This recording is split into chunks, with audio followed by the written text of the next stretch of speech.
ये कोई साधारण कन्या नहीं है जनक। इस धनुष से तुम्हारी पुत्री का भविष्य जुड़ा हुआ है जनक। ये धनुष निर्धारित करेगा कि भविष्य में सीता का योग्य वर कौन।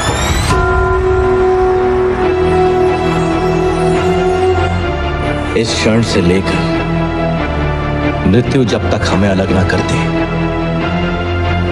मैं तुम्हारा हूं।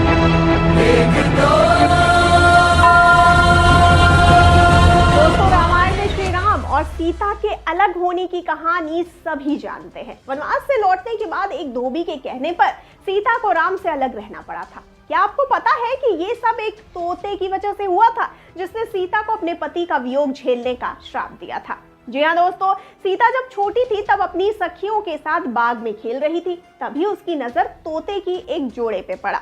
दोनों आपस में कुछ बातें कर रहे थे। सीता जाकर उनकी बातें चुपके चुपके सुनने लगी। तोते की जोड़ी कह रही थी कि भविष्य में राम नाम का एक प्रतापी राजा होगा, जिसका विवाह सुंदर राजकुमारी सीता से होगा। जब सीता ने उनसे पूछा कि ये सब उन्हें किसने बताया, तो तोते ने कहा कि उन्होंने महर्षि वाल्मीकि के मुंह से ये सब बातें सुनी। वे अपने आश्रम में शिष्यों को ये बातें बता रहे थे। तब सीता ने कहा कि जिस राजकुमारी की वो बात कर रहे हैं वो मैं ही हूँ। ये सुनकर तोते घबरा गए। उन्होंने कहा कि हम उड़कर कहीं दूर जा रहे हैं और कभी यहाँ नहीं आएंगे। सीता ने उन्हें रोक दिया और कहा कि वो उन्हें अपने साथ ले जाएगी। इस पर तोतों ने कहा कि वे आजाद पंछी हैं और किसी पिंजरे में बंद होकर नहीं रह पाएंगे। सीता ने कहा कि वो और भी बातें सुनना चाहती है, इसीलिए उन्हें नहीं जाने देगी। तोतों की जोड़ी ने खूब विनती की, मगर सीता टस से मस नहीं हुई। बाद में सीता ने नर तोते से कहा कि ठीक है, वो उसे छोड़ रही है, मगर मादा तोते को वो अपने पास ही रखेगी। नर तोते ने कहा कि उसकी पत्नी मां बनने वाली है, ऐसा ना करे, दोनों को साथ रहने दे। सीता ने उसकी एक न सुनी। उन्होंने नर तोते को तो छोड़ दिया, मगर मादा तोते को अपने महल में बंदी बनाकर रख लिया। नर तोता अपने साथी से अलग होना सह नहीं सका। उसने सीता को श्राप दिया कि जैसे आज वो अपने जीवन साथी से अलग होना सह रहा है, उसी प्रकार सीता भी एक दिन अपने पति की जुदाई सहेगी। कुछ समय बाद तोते ने अपने प्राण त्याग दिए।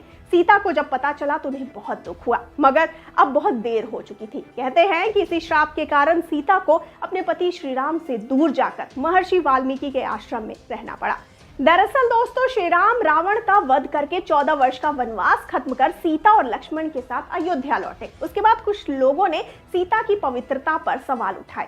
एक धोबी ने भरी सभा में सीता की निंदा की। इसके बाद श्री राम ने प्रजा का ध्यान रखते हुए अपनी पत्नी सीता को महल से बाहर निकालकर जंगल में रहने का आदेश दे दिया। उस समय सीता मां बनने वाली थी। उन्होंने वाल्मीकि के आश्रम में ही अपने बेटों लव और कुश को जन्म दिया। कहते हैं कि जिस धोबी के कहने पर श्री राम को अपनी पत्नी को छोड़ना पड़ा, वो पिछले जन्म में वही तोता था जिसने सीता को श्राप दिया था। दोस्तों, तो क्या लगता है आपको, क्या ऐसी ही कोई कहानी हमें देखने को मिल सकती है फिल्म आदिपुरुष में? आपका क्या ख्याल है, हमें फटाफट से बताइए कमेंट सेक्शन में। और जाते जाते इस वाले वीडियो को कर दीजिए लाइक और शेयर, और चैनल को सब्सक्राइब करना बिल्कुल न भूलिए। और मुझे यानी श्रुति को दीजिए इजाजत। नमस्कार।